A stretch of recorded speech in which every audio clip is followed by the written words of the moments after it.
condições precárias de higiene e transporte.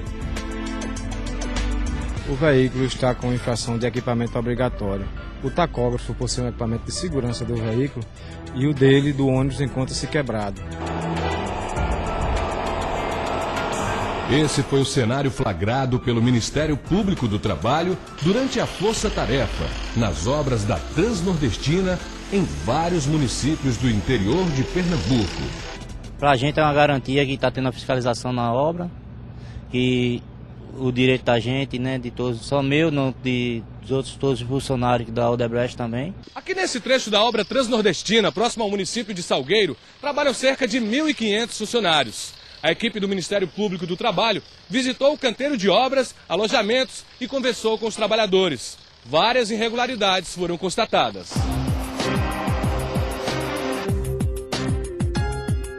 Nessa parte da rocha onde eles trabalham com britadeira e explosivos, o índice de ruído é muito alto. O permitido seriam 85 decibéis. E alguns trabalhadores foram encontrados sem o devido equipamento de proteção. A gente tem que estar usando, né, os protetores, né? Porque senão não aguenta não. Principalmente futuramente, né? Se a pessoa hoje não usar, futuramente pode ter um problema, né?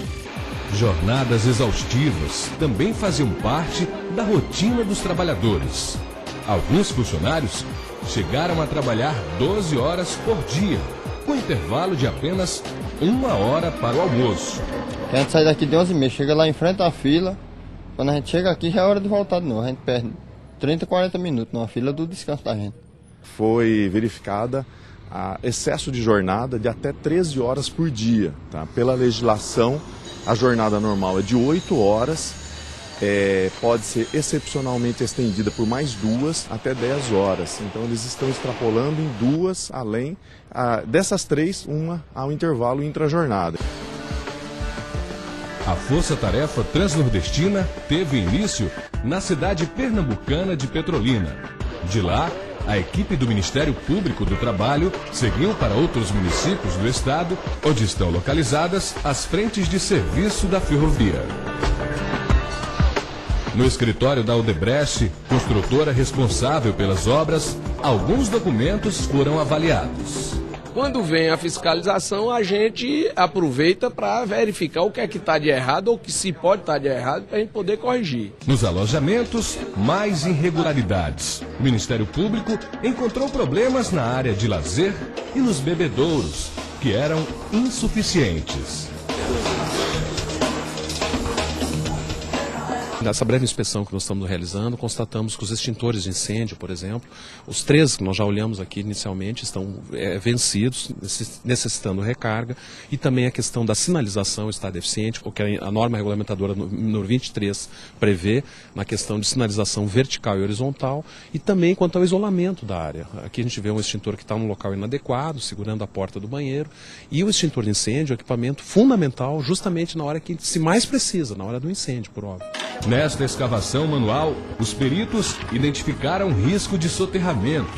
No escritório da empresa Engie Rocha Paulista, alguns documentos com suspeita de irregularidades.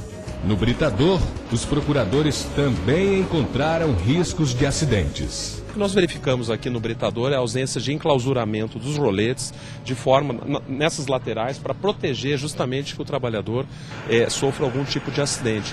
Além disso, também tem que ser colocada uma cancela com um cadeado para evitar o acesso de circulação de trabalhadores nessa plataforma durante a operação da máquina.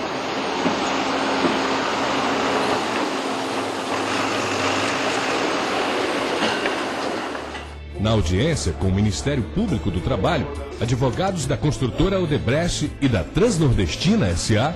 disseram desconhecer algumas irregularidades. Depois foi a vez da empresa Engie Rocha Paulista. O engenheiro responsável pelo projeto reconheceu as falhas encontradas pelos procuradores do trabalho, mas não estava autorizado a fechar acordo. Já a empresa de ônibus São Jorge assinou um termo de ajuste de conduta e se comprometeu a regularizar os problemas encontrados. A empresa tem um compromisso de trabalhar de acordo com a legislação. Alguns fatos foram apurados, alguns sem nenhuma má-fé da empresa. Então, logo fomos chamados para reparar essa situação. Em menos de 24 horas da audiência, firmamos o termo de ajuste de conduta, considerando também a razoabilidade e a forma como o Ministério Público do Trabalho conduziu essa situação. Mais de 10 mil trabalhadores foram beneficiados pela ação do Ministério Público do Trabalho.